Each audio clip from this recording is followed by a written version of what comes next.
Hello everyone, welcome to EduTap and welcome to the Mega Concept Revision series for the PFRDA Grade A and IFSCA Grade A. So this series is going to be very important for all of you.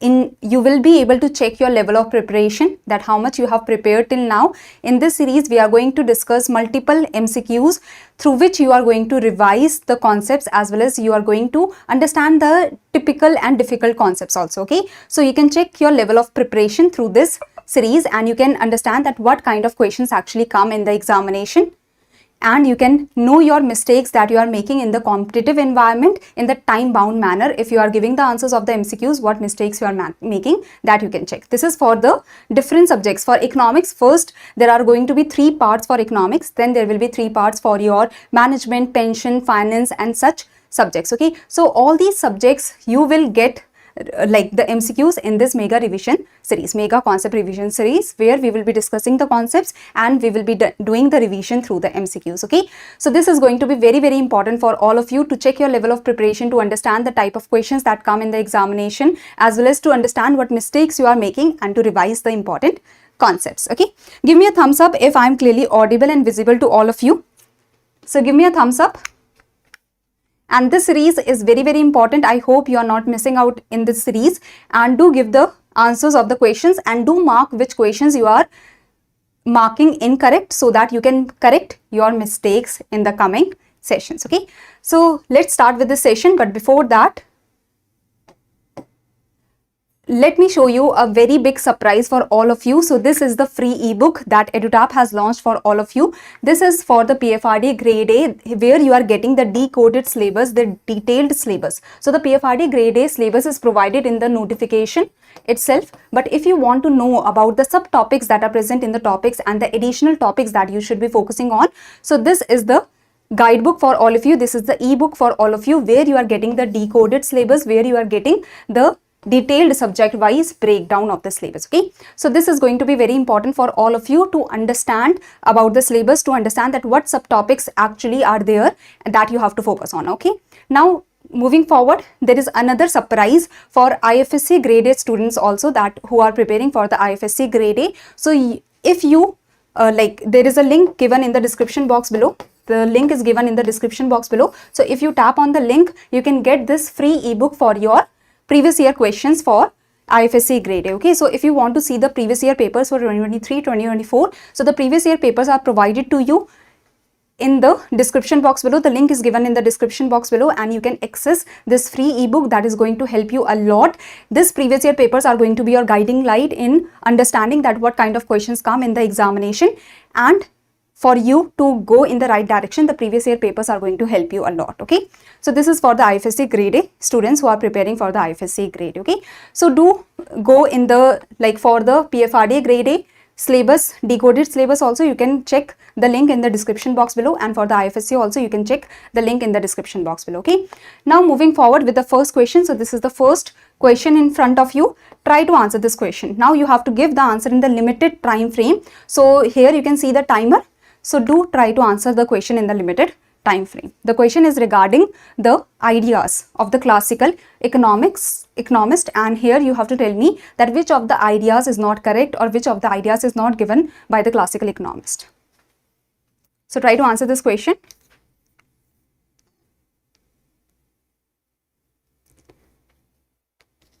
So which of the following statements is not correct in regard to the ideas of classical economist? So saving and investment, the saving investment equality. So saving investment equality, this is brought about by the flexibility in interest rate. So this is absolutely correct. The automatic attainment of full employment is present as per classical economists. This is also correct. There can be no deficiency of aggregate demand as supply creates its own demand. So this is also correct. This was given by the Say's law. Say's law has said that the supply creates its own demand. So this is also correct. A capitalist economy under the laissez-faire policy has built-in flexibility. So this is also correct. Now the classical dichotomy given by the classical economist refer to the idea that real variables like the output and employment, they are dependent on monetary variables. So this is incorrect. As per the classical economist, the real variables, they do not depend upon the monetary variables. That means the real variables are independent of the monetary variables. So the E statement is incorrect. Very good, Nilesh, correct. Absolutely correct answer. So the E is the right answer here. So here you can see the ideas from the classical economists that the rate of interest is a strategic variable that brings the equality between the saving and the investment. So saving is upward sloping. As the interest rate increases, you save more. As the interest rate increases, there is less investment that happens. So investment curve is downward sloping. Where the saving is equal to investment, that is the equilibrium interest rate. Okay, so interest rate is a strategic variable that brings the equilibrium between the saving and investment. There is automatic attainment of full employment. There is self-adjusting mechanism. That means government should not interfere in the economic activities. The markets are self-adjusting in nature. There is no deficiency of aggregate demand because the supply creates its own demand. So whatever is being supplied, that will be demanded. So there is never the overproduction. There is no case of overproduction. Okay. No problem of general unemployment. So there is never the problem of general unemployment. Okay. There is full employment in the economy. Then there is automatic resource adjustment and utilization in an expanding capitalist economy. That means the resources adjust automatically and bring the full employment in the country. Money has only a passive role, so money is only used passively. The monetary variables, the money and such variables, they cannot affect the real variables such as the output, the income in the economy. Okay, built-in flexibility. There is built-in flexibility that is present and automatic optimization that is present. Okay, so there is built-in flexibility. Classical dichotomy refers to the idea that the real variables, they are not affected by the monetary variables like the price and money supply. So money supply and the price, they cannot affect the real variables as per the classical economist. Now coming to the second question, try to answer this question. This question is related to your Keynesian and classical theory of employment and income. Okay, so it is regarding the classical theory. Now coming to the next question, that which of the following statement is correct in regards to the Keynes psychological consumption function. So Keynes psychological consumption function, so basically this question is related to your consumption function. So try to answer this question. Okay Adarsh, is it clear? So try to answer the second question.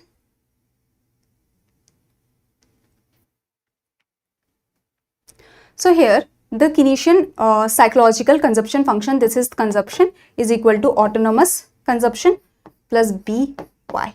So the consumption depends upon the disposable income or the income we can say. So consumption, it depends upon the disposable income.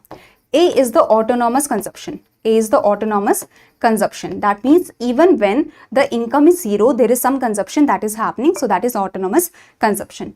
B is your marginal propensity to consume. Okay. So B is your marginal propensity to consume. So B is not APC. It is marginal propensity to consume. That is MPC. MPC. So first one is incorrect. Now APC minus 1 is APS. That is incorrect. APS plus APC is equal to 1. So APS is equal to 1 minus APC. Okay, it is not APC minus 1, it is 1 minus APC. Okay, so this is also incorrect. APC is always greater than the MPC as per the Keynes psychological consumption function. APC is greater than MPC. Now this is correct. 1 minus MPC is equal to MPS because the MPS plus the MPC is equal to 1. So if we take the MPC there, so MPS is equal to 1 minus MPC. Okay, so this is the idea that MPS is equal to 1 minus MPC. So this is correct. So this is the answer because you had to find the correct statement in regards to Keynes psychological consumption function. So D is the correct answer. Now this is also incorrect. Why? Because MPC is greater than 0 and less than 1. So it should be greater than 0 and less than 1. Okay, so here the right answer is D. Yes. Next is, so here this is the consumption function that as the income increases, as the income is increasing, the consumption is also increasing. So consumption is a function of disposable income. So consumption is equal to A, that is autonomous consumption, plus B. B is your marginal propensity to consume. That shows that with the change in income, there is change in consumption. So the B is the slope, that is marginal propensity to consume. That shows that with the change in income, there is change in consumption. Okay.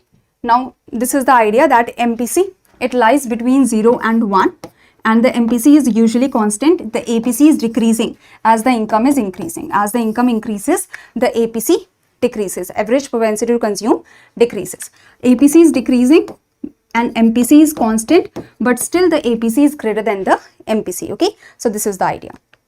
Now coming to the next question, suppose the level of autonomous investment in an economy is 100 crores. The consumption function of the economy is this. What will be the increase in national income if the investment increases by 50 crores? So here the question is that if the investment is increasing by 50 crores, what is the increase in income? So first of all, this is shown by what? Do you know that this is shown by what? If the investment is increasing, with the increase in investment, the income is increasing. This is shown by the investment multiplier. This is shown by the investment multiplier.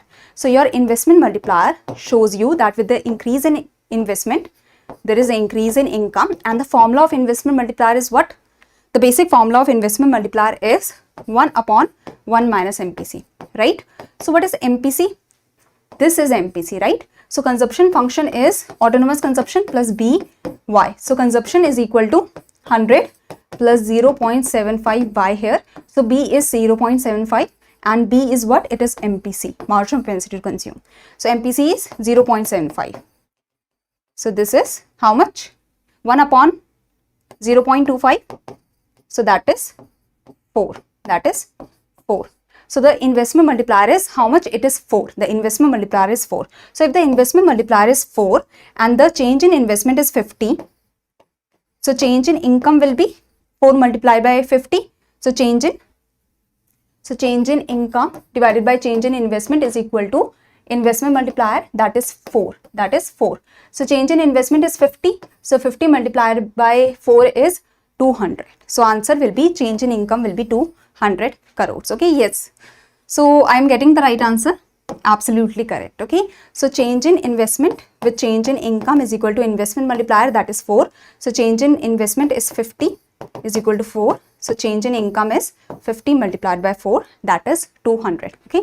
So 200 crores is change in income. Okay. So here this is the solution that has been provided to you here. So basically the investment multiplier has the formula 1 upon 1 minus MPC, and MPC can be found through the consumption function. Either it is directly given in the question or in the consumption function the MPC is given.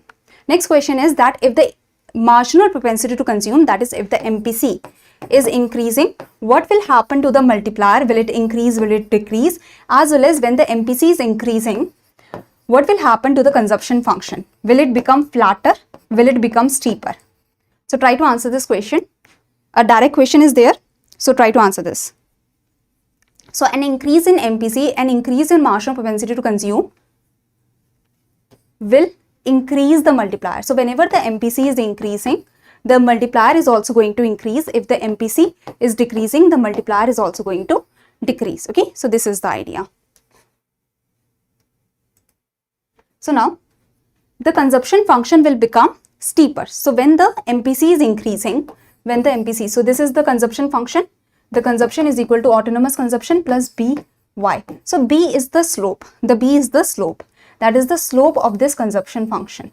Now let's say the B is increasing, the MPC, that is the B, that is the slope is increasing. When the slope is increasing, so the consumption function will have a steeper slope. This is the new consumption with the higher marginal propensity to consume. So when the MPC increases, the consumption function becomes steeper. Okay. So basically an increase in marginal propensity to consume will increase the multiplier as well as the consumption function will become steeper, So this is the idea. Whenever there is the, this is the consumption function. So if the MPC is increasing, this is the consumption function. So if the slope, that is the MPC, if it is increasing, the consumption function will become steeper. And if the slope, that is the MPC, that is decreasing, the consumption function will become flatter. Okay. So here the slope is increasing, that is MPC is increasing. So the consumption function will become steeper, Okay. So the answer here is E. Yes. Very good. So this is the idea that if MPC increases, multiplier also increases. If MPC decreases, multiplier also decreases. If MPS increases, multiplier decreases. So MPC is marginal propensity to consume. MPS is marginal propensity to save. Okay. So if MPC is increasing, multiplier will increase. If MPS is increasing, multiplier will decrease. This is the idea. Okay. With the increase in MPC, that is the slope, the consumption function become more steep. It will become steeper. That is the idea. Now coming to the next question, that which of the following statement is not among the ideas of Keynesian theory? So before we had discussed about the ideas of classical theory, now let's discuss about the ideas of Keynesian theory. So try to answer the question in the limited time frame.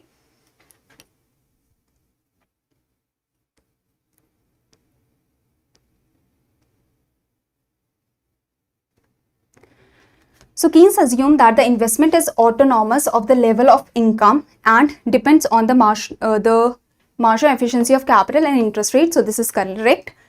This is correct. The Keynes has assumed that the investment is autonomous. That means it does not depend upon the level of income. And the Keynes believed that the investment depends upon marginal efficiency of capital, that is how much profitable the investment is. How much profitable the investment is as well as the interest rate. So this is correct. Keynesian economists justify the government intervention through the public policies. So yes, the Keynes justify the government intervention, that government should interfere in the economy whenever required.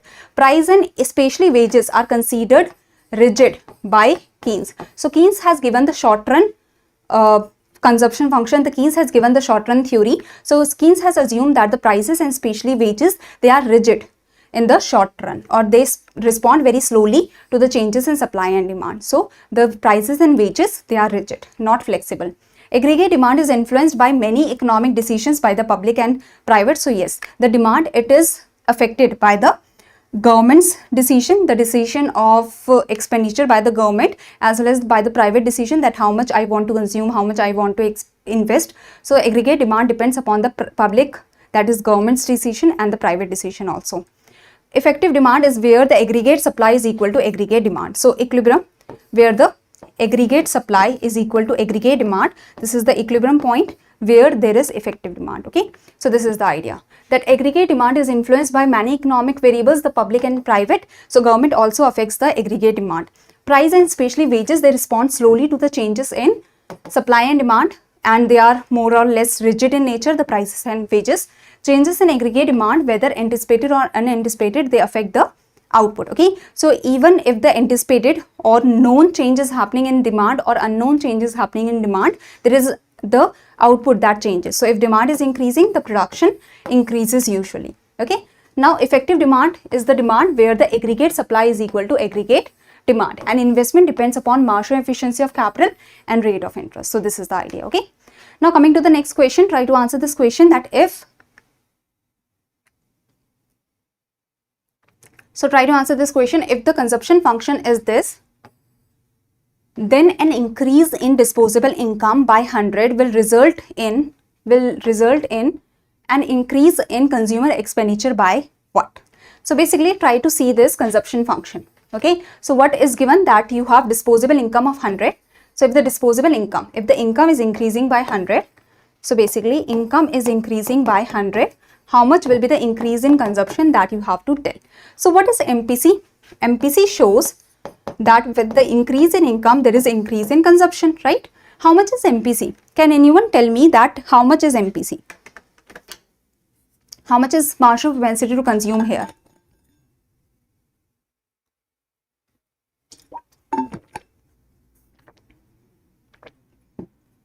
What is the MPC here? The marginal propensity to consume is 0.5. Okay, so 0.5 is equal to change in consumption. Change in income is 100. 100 multiplied by 0.5, so that is change in consumption is equal to 50 crores. Okay, or 50 rupees. So this is the answer. Very good. So Adarsh has given the right answer. Absolutely correct. It's correct. The right answer is 50. Okay. So I hope this is clear. You have to find the MPC and you have to see that what is being asked. So the increase or the change in consumption is being asked and the change in income is being given. So change in consumption to change in income is MPC, and you can easily find the change in consumption with the MPC being given and change in income being given, right? So easy question. Now coming to the next question. According to Keynesian multiplier model, dash would be the value of multiplier if the value of MPC is this and MPM is this. If the increase in exports is happening, so the exports are increasing by 100. If the exports are increasing by 100, what will be the increase in income? So this is what? the increase in exports, with the increase in exports, the income is increasing. So this is foreign trade multiplier. This is foreign trade multiplier, that if the exports are increasing of our country, with more exports, there will be more production that will happen. With more production, there will be more income. With more income, there will be more demand. With more demand, there will be further more production. So with the increase in exports, there will be multiple increase in income. So first of all, find the foreign trade multiplier, and then foreign trade multiplier, once you have found, then you have the change in exports, and with that you can find the change in income. So how much is the foreign trade multiplier? MPC is given, MPM is given. So foreign trade multiplier is how much? I'm getting the answer B. Here try to answer. What is the foreign trade multiplier? What is the formula of foreign trade multiplier? So the formula of foreign trade multiplier is 1 upon MPS plus MPM. MPS is what? It is 1 minus MPC, right? MPS is equal to 1 minus MPC. MPC is 0.75, so 1 minus 0.75 is equal to 0.25. So MPS is 0.25. How much is MPM? 0.25. So what is foreign trade multiplier? It is 2. The foreign trade multiplier is 2. The foreign trade multiplier is 2, right? Very good. Correct. Absolutely correct. The foreign trade multiplier is 2. So if the foreign trade multiplier is 2, that means with the increase in exports, there is increase in income. Exports are increasing by 100 crores. So the income will increase by 200 crores. Okay. So this is the answer. Or if the income is increasing by, if the exports are increasing by 100, the income will increase by twice, that is by 200. Got it? Any confusion here, anyone?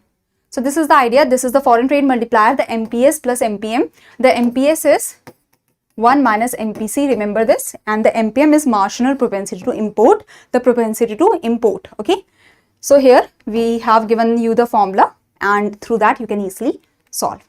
Coming to the next question, it is regarding the consumption theories of the different economists. So Kuznets has said that the consumption function is C equal to BY. According to Dusenberry, the consumption of an individual depends upon his absolute income. According to life cycle hypothesis, this states that individuals seek to smooth consumption throughout their lifetime. When they have low income, they will borrow. When they have high income, they will save. So which of these statements is or are incorrect, that you have to tell me. So try to answer this.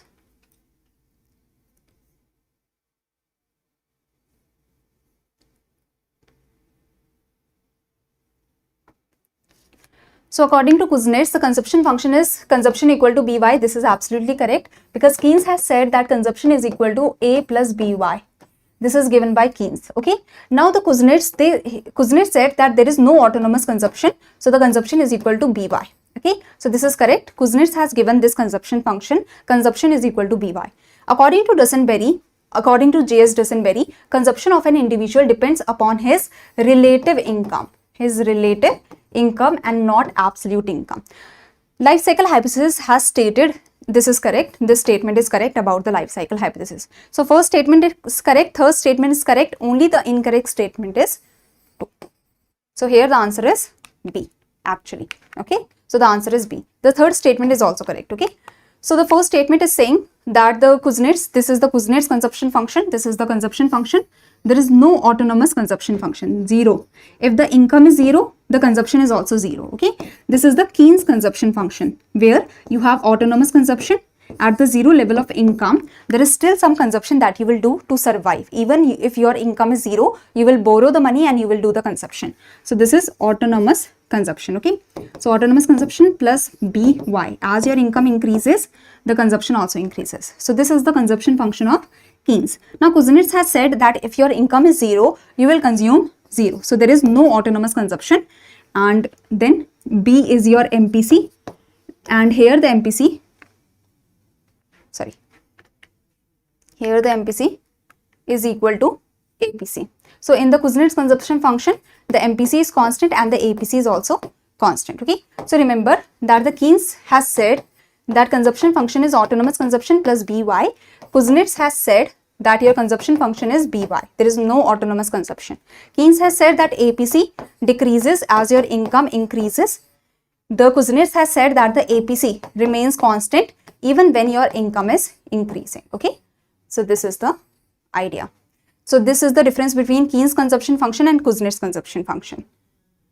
Now J.S. Dusenberry has said that the consumption depends upon relative income, the income of us in comparison to the society, okay, or in comparison to the other people in the same group. So the consumption depends upon the relative income, one's income relative to the income of the other individuals in the society. Now the life cycle theory. So in this life cycle theory, you can see that your consumption, this is the consumption, it depends upon your income, and when your income is low, you will borrow the money to consume. When your income is high, you will save the money so that when your income is low, you can consume at the same level, okay. So this is the idea of the life cycle theory. Now coming to the next question, that which of the following statement is incorrect in context of the accelerator theory. So the accelerator theory has certain assumptions. So which of the assumptions is or are incorrect, that you have to tell me. So accelerator theory basically says, so multiplier says that if the investment is increasing, the income is also increasing, okay, and income is increasing by multiple effect. The accelerator theory says that when your income is increasing or when your output has to increase, the investment also increases, okay. So the multiplier says when your investment is increasing, your income will increase. Accelerator is saying when your income is increasing, your investment will also increase. So both the theories have said the opposite things, okay. Now let's see the assumptions of the accelerator theory. So there is no excess capacity in consumer good firms or units. So there is no excess capacity, that means there is no much productive capacity that is left for the consumer goods, for the production, for the demand of the consumers, okay. So there is no excess capacity. If more production has to happen of the consumer goods, there is more of the machines that are required, more of the tools and equipments that are required. There is surplus capacity in investment good industry, that means for the machinery tools equipments, for the investment to happen, there is surplus capacity, and if there is demand for machinery tools equipments, easily that can be supplied. So there is surplus capacity in the investment good industry, correct. There is elastic or easily available credit supply, correct. There is constant, so as per the accelerator theory, there is constant capital output ratio. It is not variable, it is constant. The increase in the demand for consumption is permanent, more or less permanent in nature. So this is also correct. So these are the assumptions that you have to cram, that you have to remember. Only the D statement is wrong because here there is constant capital output ratio, okay. So D is incorrect and that's why it is the answer. So these are the different assumptions. No excess capacity in consumer good industry, surplus capacity in investment good industry to provide the machinery tools equipment. The nature of demand is more or less permanent in nature. If the demand is increasing, that is more or less permanent in nature, okay. Next is capital output ratio is constant. So there is constant capital output ratio. Availability of resources is there, and elastic credit supply is very elastic. It is easily available, okay. Next question is, so this PDF will be provided to you. So you can read all this explanation, you can read. The PDF will be provided to you in the Telegram channel. So in the Telegram channel of EduTap, the PDF will be provided to you. So the next question is, the M3 is the money measure that consists of which of the following? So which of the following is under the M3? Which of the following of these indicators, they come in the M3 money supply? Try to answer this.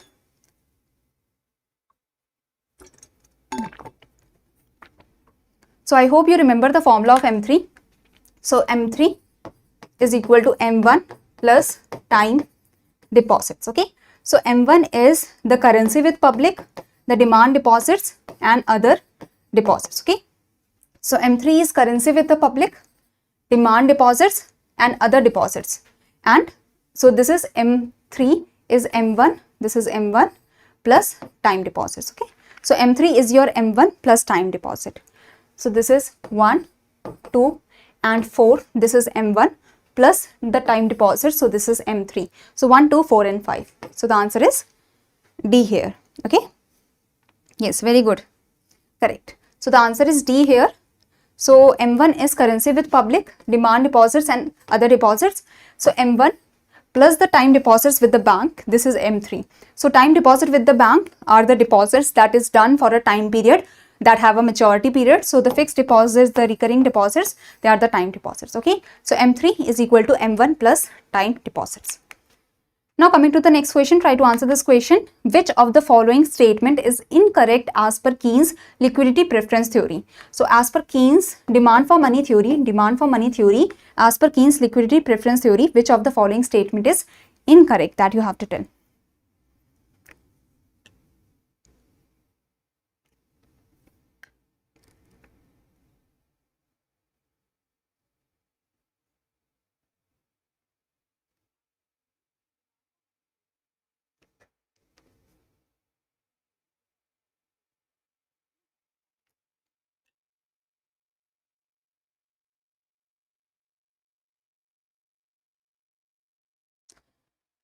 So here I am getting the answer D. Okay. So Nilesh has given the answer D. That is correct. Very good. So speculative demand for money. The speculative demand for money has an inverse relationship with the rate of interest. That means if rate of interest is increasing, the speculative demand for money will decrease. Absolutely correct. Okay. The transaction demand for money is positively related to the level of income. Correct. If the level of income is increasing, transaction demand for money will increase. Absolutely correct. Okay. The demand for money is downward sloping. The demand for money, that is liquidity preference, or the demand for money, that is, see, the total demand for money, it is equal to speculative demand for money, transaction demand for money, and precautionary demand for money. Okay. Speculative demand for money depends upon the rate of interest in the negative manner, in the negative slope, we can say. So speculative demand for money has a negative relation with rate of interest. So the demand for money will also have a negative relation with the rate of interest. Transaction demand for money and precautionary demand for money has a positive relation with level of income. So the demand for money, the total demand for money also has a positive relation with level of income. So if we are seeing the demand for money with respect to rate of interest, the demand for money is downward sloping, because the demand for money has a negative relation with the rate of interest. Okay. If the rate of interest is increasing, the demand for money will decrease. If the rate of interest is decreasing, demand for money will increase. So demand for money has a downward sloping curve with rate of interest. Correct. If the money supply decreases, so here you have money supply, let's say. So this is the demand for money. This depends negatively on the rate of interest and positively on the level of income. So here we have rate of interest, here we have quantity of money. Now this is money supply. This is money supply that is decided by RBI and the external factors. If the money supply is decreasing, the rate of interest, the equilibrium rate of interest where the demand for money is equal to supply for money. So the equilibrium rate of interest where the demand for money is equal to supply for money, this is increasing. Okay. So if the supply for money decreases, if the money supply decreases, that is happening here, the money supply is decreasing. So the interest rate will increase. The interest rate is increasing to bring the equilibrium in the money market, to bring the demand for money equal to supply for money. Okay. If the demand for money increase with the optimistic expectation, let's say there are positive expectations and with the same level of income. So let's say this is the demand for money, rate of interest, level of income. This is the supply for money. This is the equilibrium rate of interest where the demand for money is equal to supply for money. Now let's say that at the same rate of interest, at the same level of income, the demand for money is increasing. There is more demand for money because of the optimistic, the positive expectation for the future. The demand for money is increasing. So what will happen, that the equilibrium rate of interest will increase. The equilibrium rate of interest has increased, okay, to bring the equilibrium in the economy, to bring the demand for money, the new demand for money equal to supply for money. So if the demand for money increase with the optimistic expectation, the rate of interest will increase. That is correct. So only the D statement is wrong, because it should not be decrease, it should be increase. So here the D is the right answer. Here you can see that if the money supply is decreasing, rate of interest will increase to bring the equilibrium between the new money supply and demand for money. Here, if the demand for money is increasing at the same level of rate of interest, at the same level of income, if the demand for money is increasing, the rate of interest will increase to bring the new equilibrium. Okay. So this is the idea. Here the D statement was wrong. So now the Keynes has said that transaction demand for money is positively, the transaction demand for money positively depends upon level of income, and the speculative demand for money is inversely related to rate of interest, has inverse relationship with rate of interest. Okay. Next question is about liquidity trap. So try to answer this question. You have 35 seconds now to answer this question.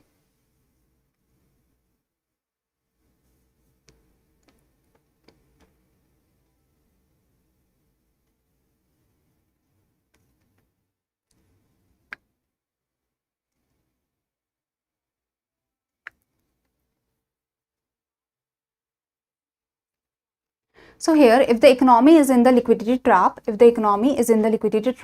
which of the following equations is incorrect, that you have to tell me. So liquidity trap occurs when the demand for money is perfectly interest elastic. So that is correct. Here you can see that this is demand for money that depends upon the rate of interest and level of income.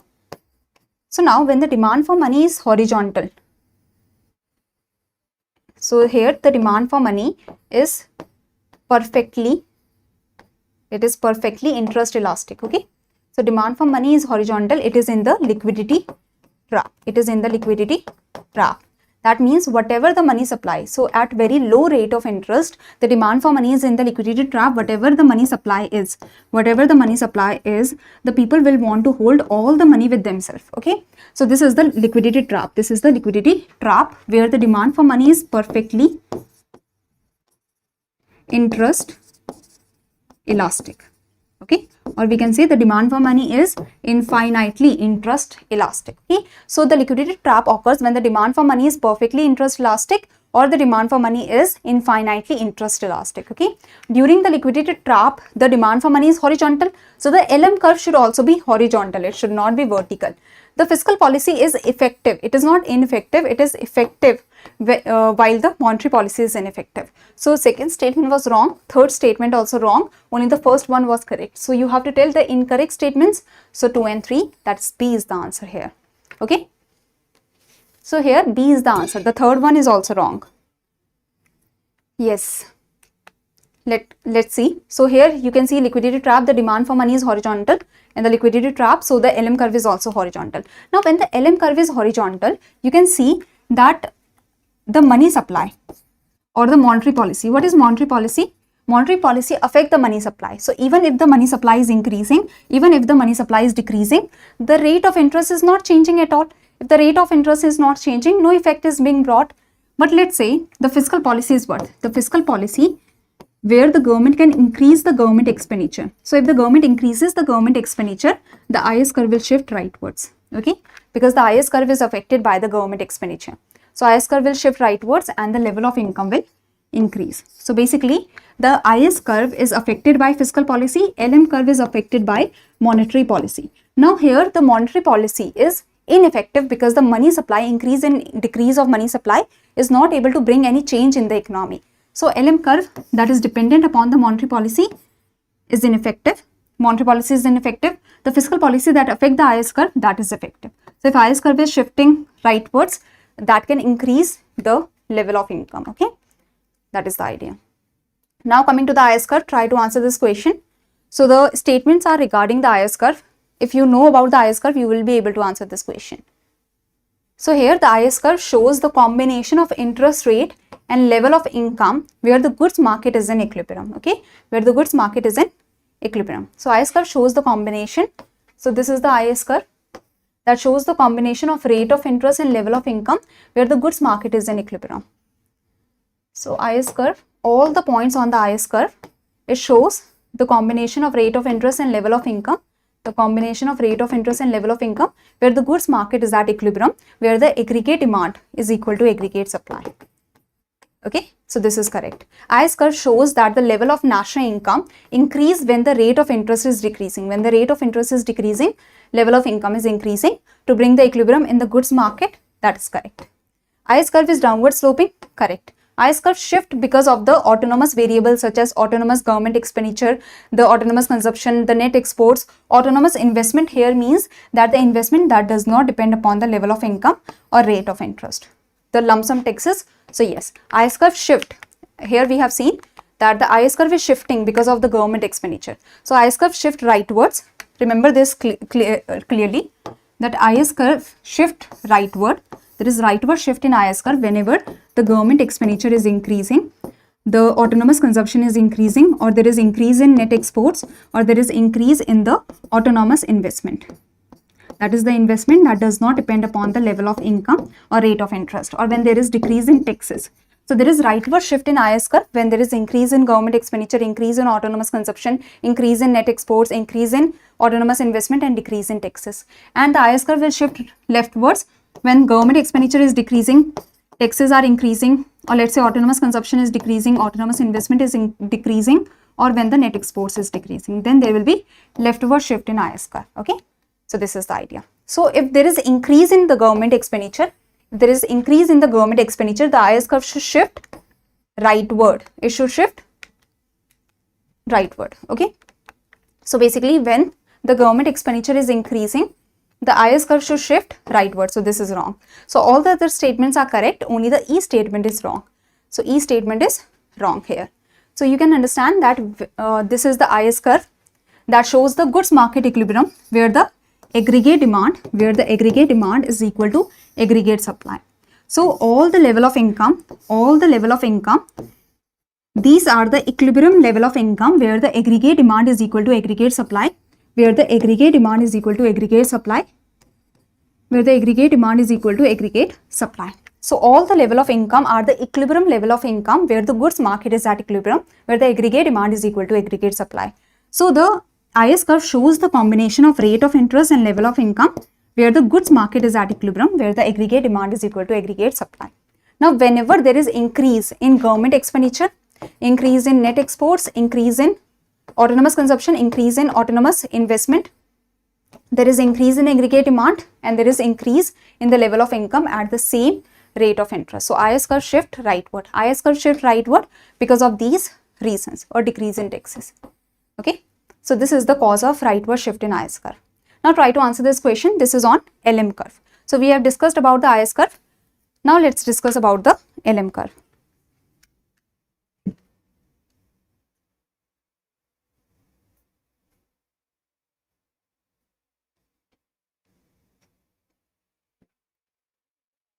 So LM curve shows the relationship between interest rate and level of income where the money market is in equilibrium.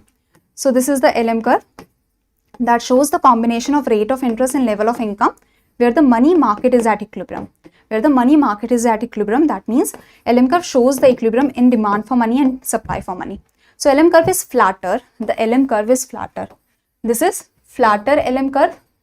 This is steeper LM curve. So LM curve is flatter if the interest elasticity of demand for money is high and income elasticity of demand for money is low. When the demand for money basically depends or changes more with interest, so and the demand for money changes less with income, so this is the cause for LM curve to be flatter. So LM curve will be flatter when demand for money is changing more with interest and is changing less with demand with income. Increase in money supply causes LM curve to shift to the right. Correct. Downward shift in demand for money due to external reasons without any change in level of income will actually cause the rightward shift in LM curve. Okay. So actually C is the incorrect statement because downward shift, if the demand for money is shifting downward, it will cause rightward shift in LM curve. So let's see that. So here you can see steeper LM curve. The LM curve will be steeper when the demand for money is more elastic to the level of income and demand for money is less elastic to rate of interest. The LM curve will be flatter. Remember this key point. So LM curve will be flatter when demand for money is less elastic with the level of income and demand for money is more elastic with the rate of interest. Okay, so this is the idea. Now if the demand for money is increasing with the same level of income, if the demand for money is increasing, so you can understand that at the same level of income, rate of interest is increasing and LM curve will shift leftwards. But when the demand for money is decreasing at the same level of income, the rate of interest will decrease and the LM curve will shift rightwards. Okay, so basically if the downward shift is coming in demand for money, if the demand for money is decreasing at the same level of income, there should be rightward shift in LM curve. Okay, so here increase in money demand, there will be leftward shift in LM curve. Decline in money demand at the same level of income, there is rightward shift in LM curve. So if the demand for money is decreasing, basically if the demand for money is decreasing from here to here, so there will be decrease in rate of interest at the same level of income, there will be decrease in rate of interest, so LM curve will shift rightwards. Okay, with the decrease in money supply, there will be leftward shift in LM curve because the rate of interest is increasing at the same level of income. If the money supply is increasing, with the increase in money supply,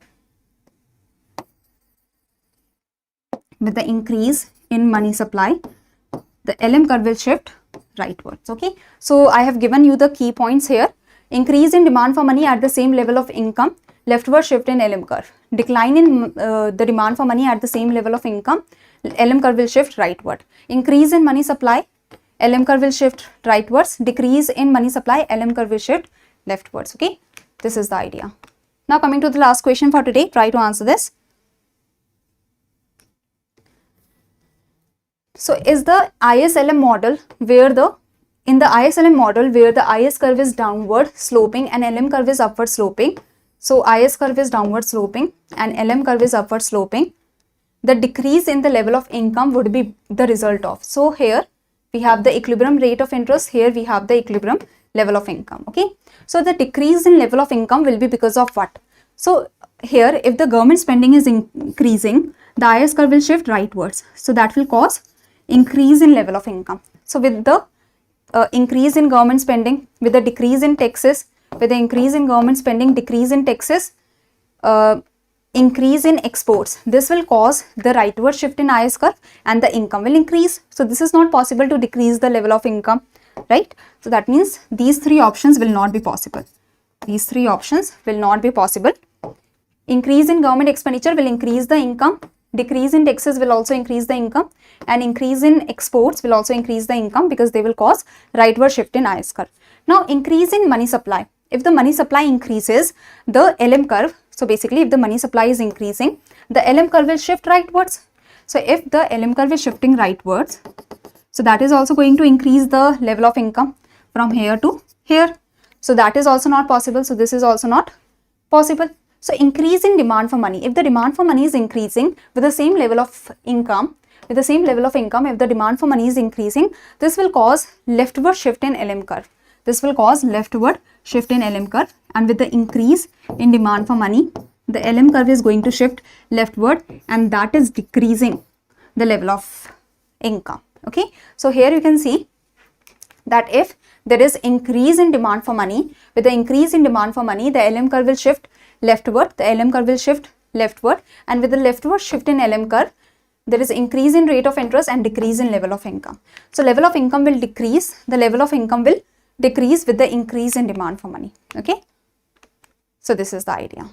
If the IS curve is because of increase in government expenditure, decrease in taxes, increase in exports, if the IS curve shifts rightward, the level of income will increase. Okay, but we want to see the decrease in level of income, so that will be possible when there is increase in demand for money. So level of income will decrease, equilibrium level of income will decrease. Okay, now before ending the session, let me show you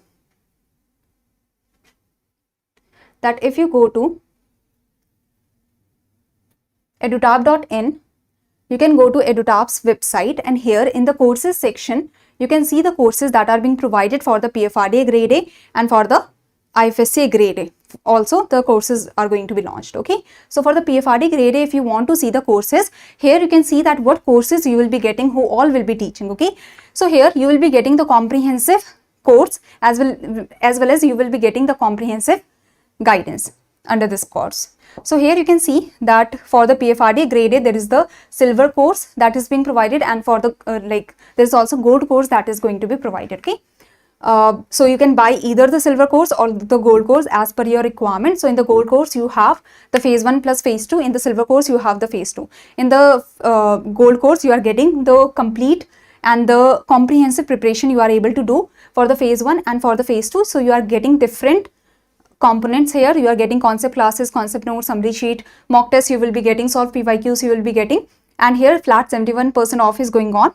Code is weekend. Okay, for the silver course, if you want the material only for the phase 2 preparation for the paper 1 and paper 2, then you can get the silver course. Here you can get the multiple things you will be getting, and the flat 70% off is going on with PFRDA Assembly.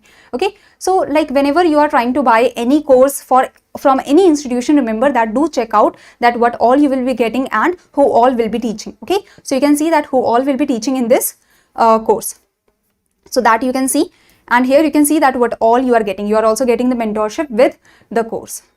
Okay, so you can purchase the silver course or you can purchase the gold course as per your requirement. If you only want the preparation strategy or the preparation material for phase 2, you can buy the silver course, and hefty off is going on, hefty discount is going on for both the courses. Okay, now in the courses section, so remember that if you go to edutap.in, you can go to the courses section to see the courses for the examination. Okay, and here do see that who all will be teaching, what all you will be getting in what language and such. Okay, and if you want to see the course for the IFSCA Grade A, soon for the IFSCA Grade A, tomorrow there will be a big launch of a new course. Okay, so this is the idea. Now this is it for today. We have discussed the 15 questions that I hope you have found helpful, and do download this PDF. The PDF will be provided to you in the Telegram channel.